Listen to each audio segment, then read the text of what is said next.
मकर संक्रांत में आइए हमरा चौक पर, बड़िया के चौक पर ना बाबूगंज के चौक पर। मकर संक्रांत दिन आइए हमरा चौक पर, दही चूड़ा लैला पर तो राइफल के नोक पर, बिल्कुल लैला पर तो कट्टा के नोक पर। जइहे नहीं भुलाई सुने अपन आगे शौक पर, जइहे नहीं भुलाई सुने अपन आगे शौक पर, दही चूड़ा लैला पर तो राइफल के नोक पर, बिल्कुल लैला पर तो कट्टा के नोक पर।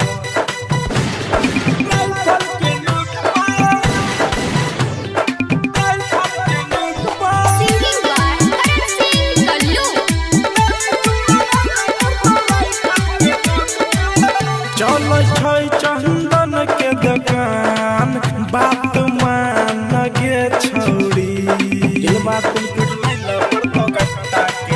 लीहे हमारे से सब सामान, लीहे ठान गे छौड़ी,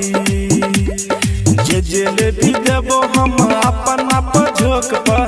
जे भी देबो हम अपन आप झोंक पर, दही चूड़ा लैला पर तो राइफल के नोक पर, बिल्कुल लैला पर तो कट्टा के नोक पर। दही चूड़ा लैला पर तो राइफल के नोक पर।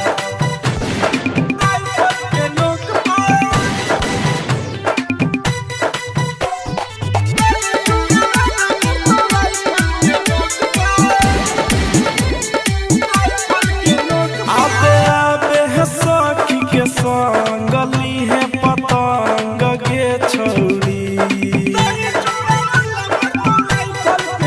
गड़िहे मस्ती ओइ दिन भरिहे अपन मन गे छौड़ी,